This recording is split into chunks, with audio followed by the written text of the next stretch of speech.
I'm preparing for when it hits the fan. Shit hit the fan scenario. When shit hits the fan. And when hits the fan.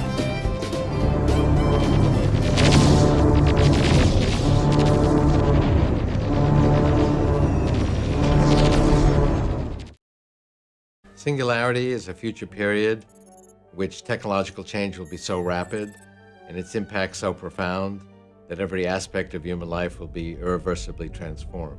There won't be a clear distinction between humans and machines. Our computers are not going to be these rectangular devices we put in our pocket. They're going to be inside our bodies and brains, and we're going to be a hybrid of biological and non-biological intelligence.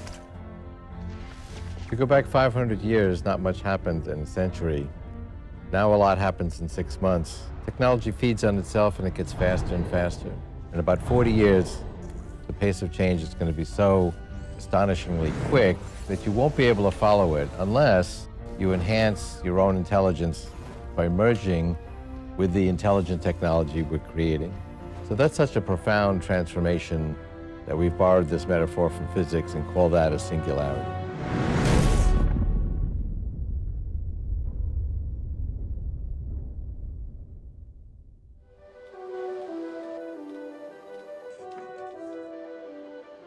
People routinely underestimate what's achievable in long periods of time, like 1 decade or 2 decades, because they leave out the radical implications of exponential growth.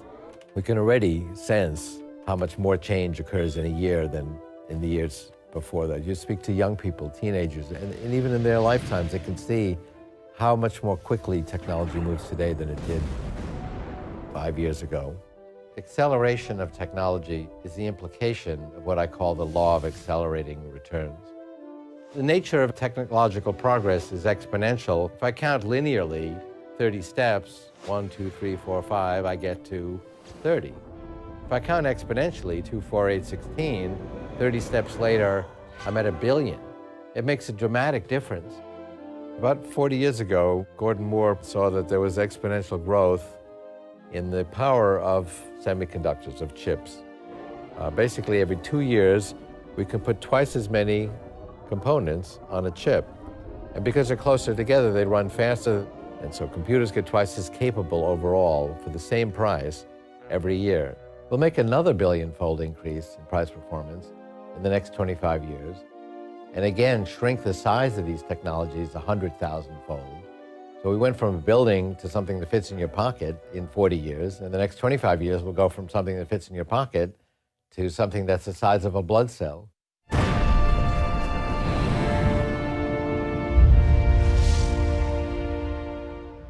The reason that information technology grows exponentially is that we use the latest technology to create the next. So each new generation of technology grows exponentially in capability, and the speed of that process accelerates over time. This is true in general of an evolutionary process. In fact, even biological evolution, long before even humans evolved, shows the same phenomenon. The very first paradigm of biological evolution was the evolution of DNA. That took 1 billion years, but then evolution adopted it, and it's used it ever since. So the next stage, the Cambrian explosion, when all the body plans of the animals evolved, went 100 times faster. Only took 10 million years. After a few more steps, Homo sapiens, the first technology-creating species, evolved, not only took a few 100,000 years. Evolution then shifted from biological evolution to technological evolution. It took tens of thousands of years to evolve stone tools, fire, the wheel. And then we always use the latest technology to create the next technology. So the whole pace of technology has accelerated. Major paradigm shifts like search engines evolved in just 5 or 6 years. And the reason we get to a singularity, a point of astonishingly quick change, is because it's going to go into very fast gear over the next several decades.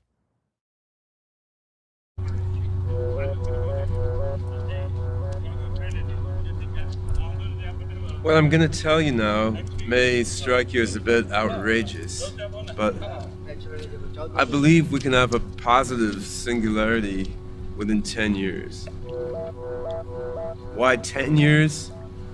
The precise number is not important. It could be 8 years, it could be 12 years.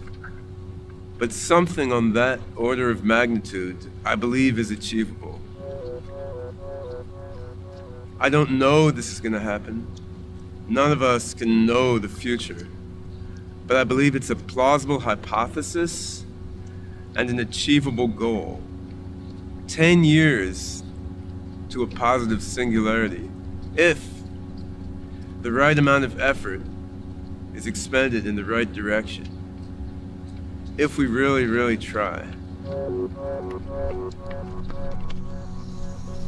I focused mainly on the path to singularity via artificial intelligence because that's where my own work is. I believe I know how to create an artificial general intelligence that can lead us to a positive singularity. But there's a lot of other interesting work going on.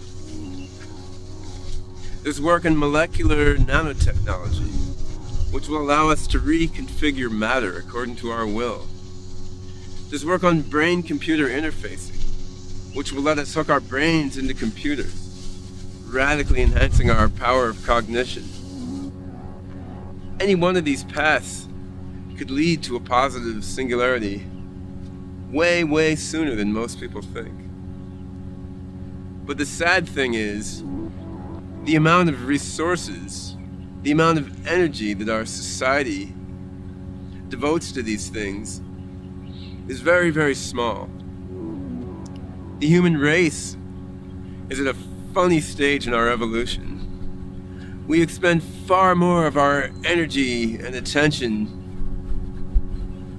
on things like making chocolatier chocolates or making more attractive underpants than we do on creating new forms of matter, improving human cognition, extending human life, ending scarcity, ending human suffering, creating advanced artificial minds. This is what I'm suggesting. If we really give it our all, a positive singularity may well be achievable on the order of 10 years from now. I think most people understand just how quickly machine intelligence is advancing. It's much faster than almost anyone realizes, even within Silicon Valley, and certainly outside Silicon Valley, people really have no idea. If there's a super intelligent, particularly if it's engaged in recursive self-improvement, if there's some digital super intelligence and its optimization or utility function is something that's detrimental to humanity, then it will have a very bad effect. It could be just something like getting rid of spam email or something, and it's like concludes, well, the best way to get rid of spam is to get rid of humans. You read me, Hal? What's the problem? I think you know what the problem is just as well as I do. What are you talking about, Hal? This mission is too important for me to allow you to jeopardize it. I don't know what you're talking about, Hal.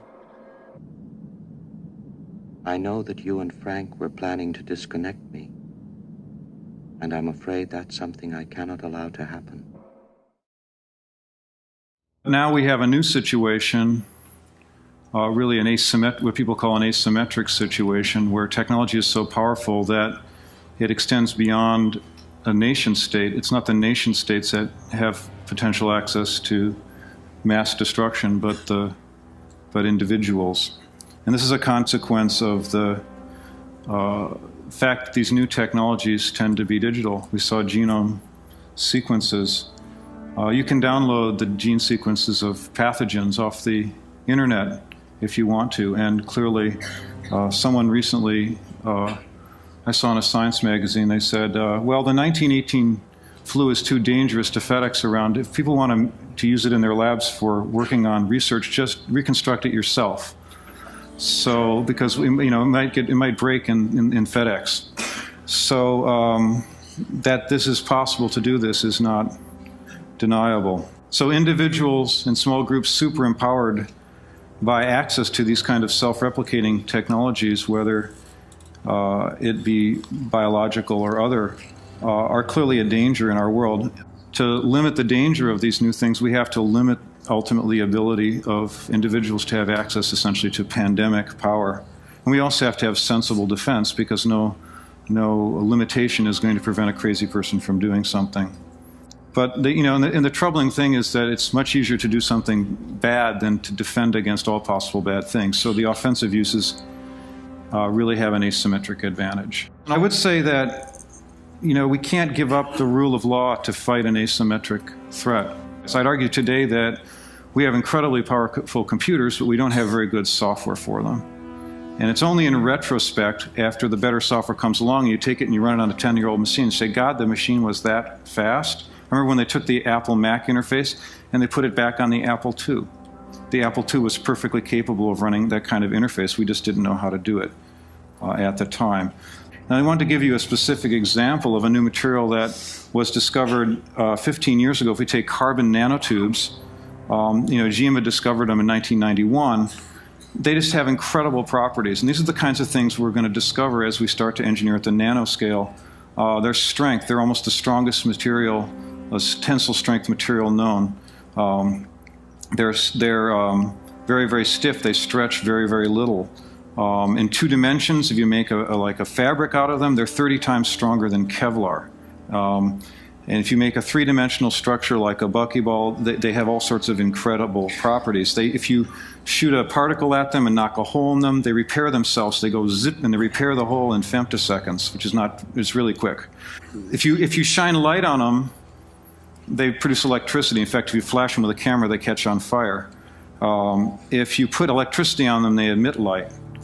If you run current through them, you can run 1,000 times more current through one of these than through a piece of metal. You can make both P and N type semiconductors, which means you can make transistors out of them. They conduct heat along their length, but not across well, there's no width, but not in the other direction if you stack them up. That's a property of carbon fiber also. If you put particles in them and they go shooting out the tip, they're like miniature linear accelerators or electron guns. The inside of the nanotubes is so small, the smallest ones are 0.7 nanometers, that it's basically a quantum world.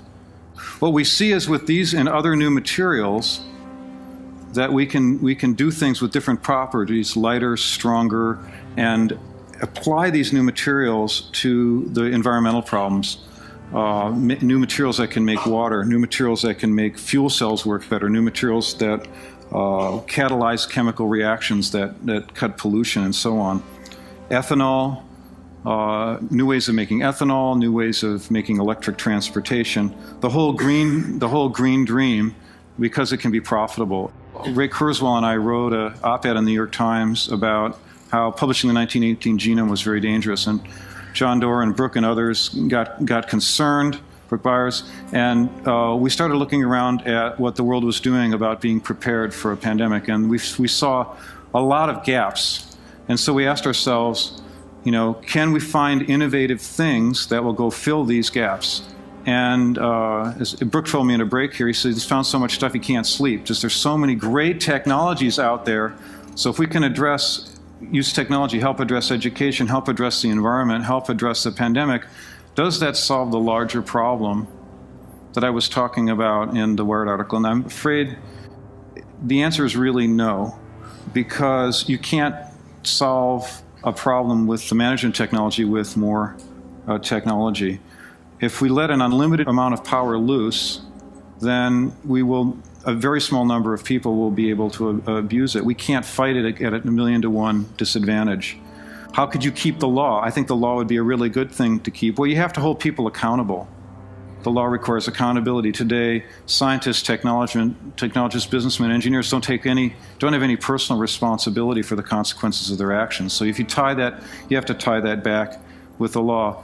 And finally, I think we have to do something that's not really, it's almost unacceptable to say, is which we have to begin to design the future.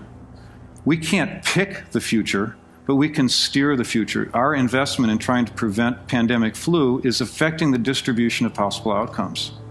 We may not be able to stop it, but the likelihood that it'll get past us is lower if we focus on that problem.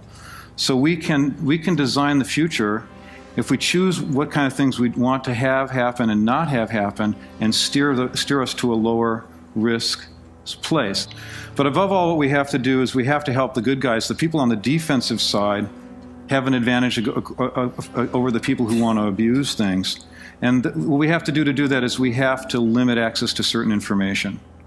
And growing up as we have and holding very high the value of free speech, this is a hard thing for us to accept, for all of us to accept. It's especially hard for the scientists to accept who still remember, you know, Galileo essentially locked up and who are still fighting this battle against the church. But that's the price of having a civilization. The price of retaining the rule of law is to limit the access to the great and kind of unbridled power. There'll be new dangers from these new technologies. I mean, I'm optimistic, but not sanguine. And I'm not necessarily convinced that we won't encounter painful episodes. I think overall we'll be helped more than we're hurt. But I mean, you only have to look at the 20th century. We had 180 million people die in the wars of the 20th century. That scale of destruction was made possible by technology. We've also helped ourselves enormously, because human life expectancy was 48 in 1900. So we need to address these dangers and downsides. I mean, that's what worries me. Throughout human history, people have tried to create utopia, the perfect society. In fact, America, the American dream in some sense, was based on utopianism. Why do we have the Shaker movement? Why did we have the Quakers? Why did we have so many different kinds of religious movements that fled Europe looking to create a utopia here in the Americas? Well, we know the Shakers have disappeared, and many of these colonies have also disappeared, only to be found in footnotes in American textbooks. And the question is why? One reason why is scarcity. Because back then, the Industrial Revolution was still young, and societies had scarcity. Scarcity creates conflict. And unless you have a way to resolve conflict, your colony falls apart. How do you allocate resources? Who gets access to food when there's a famine? Who gets shelter when there's a snowstorm and all of a sudden you've eaten up your seed corn? These are questions that face the early American colonists, and that's the reason why we only see the ghost towns of these utopias. However, now we have nanotechnology. And with nanotechnology, perhaps, who knows, maybe in 100 years, we'll have something called the replicator. Now, the replicator is something you see in Star Trek. It's called the molecular assembler, and it takes ordinary raw materials, breaks them up at the atomic level, and joins the joints in different ways to create new substances. If you have a molecular assembler, you can turn, for example, a glass into wood, or vice versa. You would have the power of a magician. In fact, the power of a god. The ability to literally transform the atoms of one substance into another. And we see it on Star Trek. It's also the most subversive device of all, because if utopias fail because of scarcity, then what happens when you have infinite abundance? What happens when you simply ask and it comes to you? One of my favorite episodes on Star Trek is when the Enterprise encounters a space capsule left over from the 20th century, the bad 20th century. People died of all these horrible diseases, and many people froze themselves knowing that in the 23rd century or so, they'll be thawed out and their diseases will be cured. Well, sure enough, it's the 23rd century now. The Enterprise finds a space capsule and begins to revive all these people and cure them of cancer, cure them of incurable genetic diseases. And then one of these individuals, however, was a banker. He's revived and he says to himself, my God, my gamble worked. I'm alive. I'm in the 23rd century. And he said, call my stockbroker. Call my banker. I am rich. I am rich. My investments, they've been sitting there in the bank for centuries.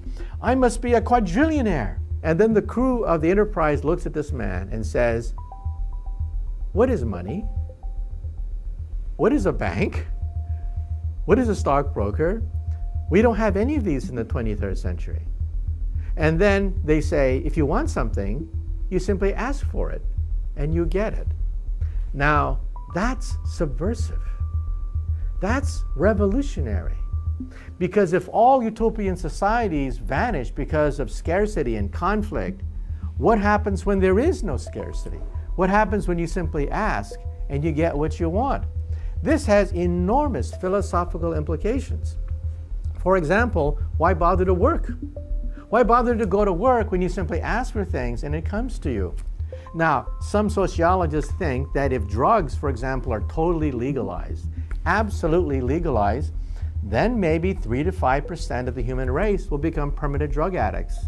That's the price for total legalization of drugs. I don't know, but that's a number that people talk about. What happens when we have this society based on replicators? Then will we have 3 to 5% of the human race become permanent parasites? This is a possibility.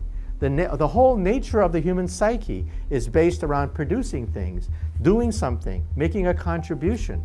What happens when you don't have to do that anymore? What happens when there's infinite plenty? What happens if there is a utopia? The detractors will say, bah, humbug. There is no replicator. It violates the laws of physics. Well, actually, that's not true. There actually is a nanobot that can replicate, actually take apart molecules and rearrange them in fantastic ways. Mother Nature has already created it.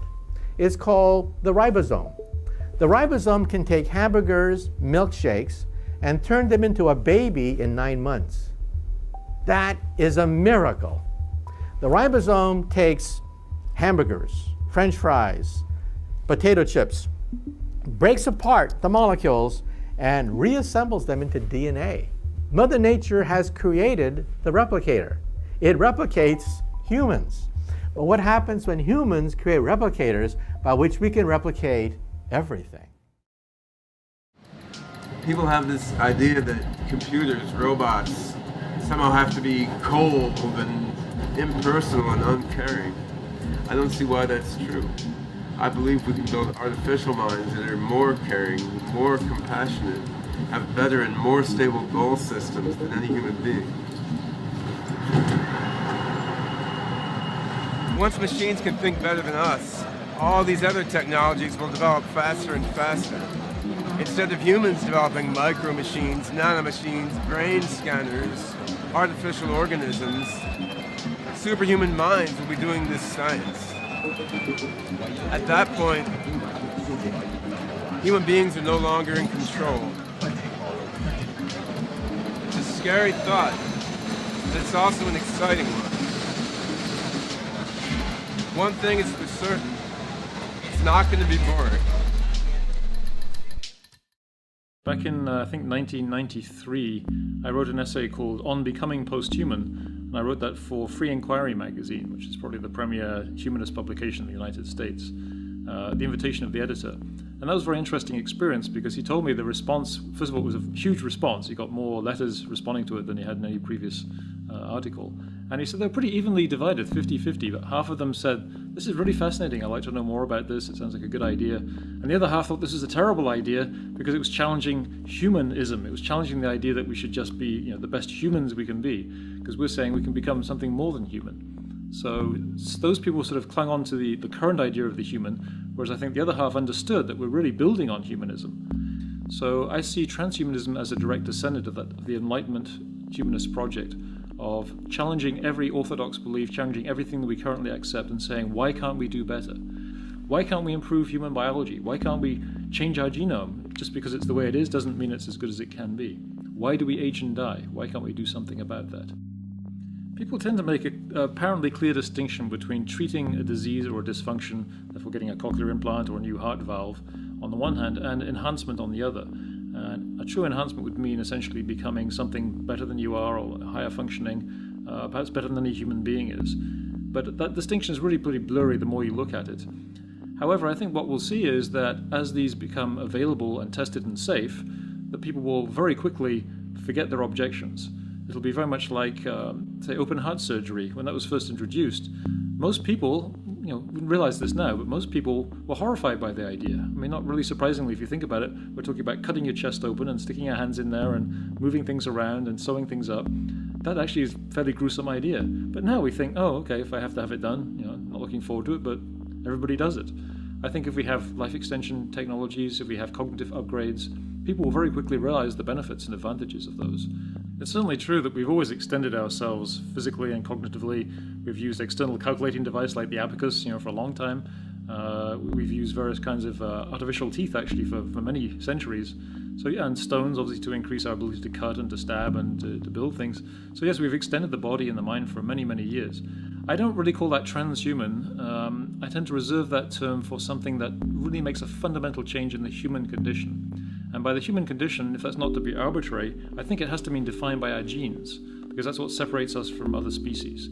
So if our genes then lead to a certain kind of brain development, a certain ability in the range of visual acuity, of auditory perception, which are limited by the way our genes have built us, then when we start talking about directly altering those genes to give us abilities beyond that, or implanting devices, or doing some of the re-engineering of the human body or brain that allows us to have perceptual and cognitive and emotional ranges beyond that of any human being, then we can talk about transhuman. So wearing eye contact lenses doesn't really make you transhuman, but it's all part of the same process of augmenting ourselves. It seemed to me many people may not have a clear idea of what transhumanism is. They'd heard many talks about various particular aspects, certain technologies, whether it's robotics or AI or biotechnology, but they may be wondering, well, how does this all fit together? What exactly is transhumanism? But really the core of transhumanism is the idea of using reason, science, and technology backed by goodwill to overcome fundamental human limits, to live longer than we've ever lived, to become smarter, to become emotionally better than we've ever been. That is the core of it. All the other things are details. The particular technologies are not the essence of it. Maybe we'll use nanotechnology, maybe we'll use some other method, maybe we'll use biotechnology. So it's good to have arguments about which technology is most effective and most promising, but that's not the core of what defines transhumanism. There are a certain number of objections that come up frequently, especially when we talk about life extension. There are typical ones about, what about overpopulation, what about resources, won't I become bored, won't dictators stay on for millions of years ruling their countries?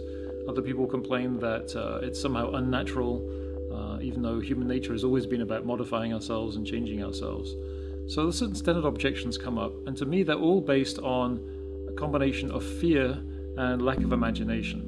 Essentially what people usually do when they think about these distant scenarios, they tend to project how we are today into the future. So for one thing, you talk about life extension, bizarrely they automatically think that we're talking about living older and getting older and older and more decrepit, and of course you would want to live like that, but we're not talking about that. We're talking about living youthfully and vigorously, in fact better than we've ever been. Or they project other things remaining the same, not having any different technology, no better means of dealing with the environment. But the fact is that we've had environmental crises throughout human history.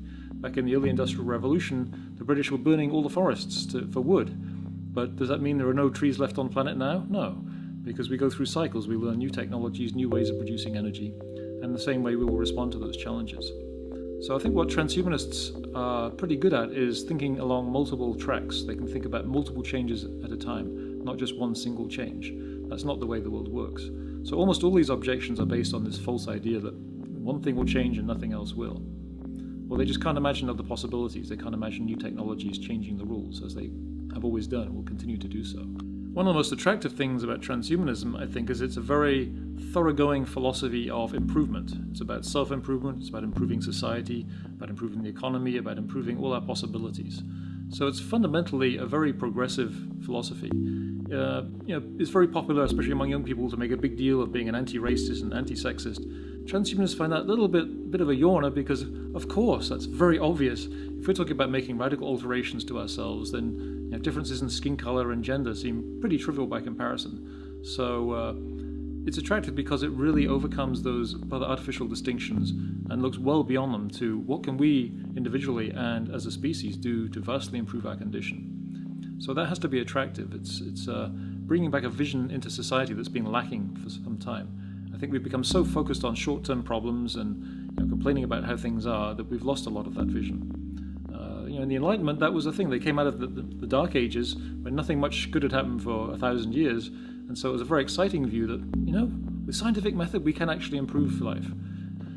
If you're at the mercy of nature, if you're stuck in one particular environment, you can't meet anybody else. You become very insular in your tribe, and everybody else is seen as an enemy. You become very narrow in your thinking. The long run of technological progress and of economic development means that we can afford to be generous. We can afford to treat people outside our immediate tribe as part of the same community. The level of violence has declined, as a number of recent books have been arguing. If you look at the actual trends, violence has massively declined over the last few centuries as we become wealthier and smarter and more civilized. So yes, somehow it's always the very latest technology that's dehumanizing. So I think, in another 50 years, people will look at genetic engineering and, oh no, that's fine, but there'll be some other technology that's dehumanizing.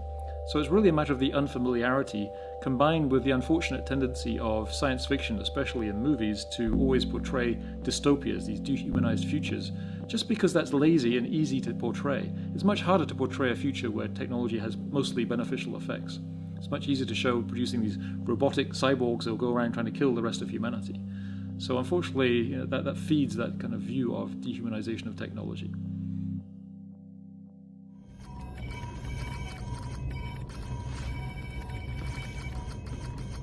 Worf, Klingon species, a warrior race.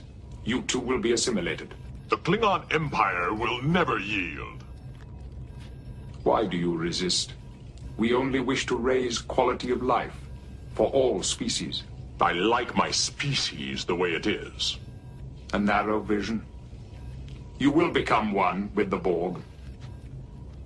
You will all become one with the Borg.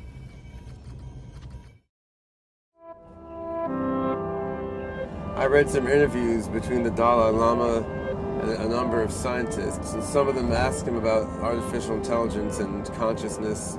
Can machines ever truly think? Can they truly feel and understand? Can they be self-aware? But he said in a sort of tongue-in-cheek way that perhaps one day when programmers die, though, they will be reincarnated in artificial intelligence programs.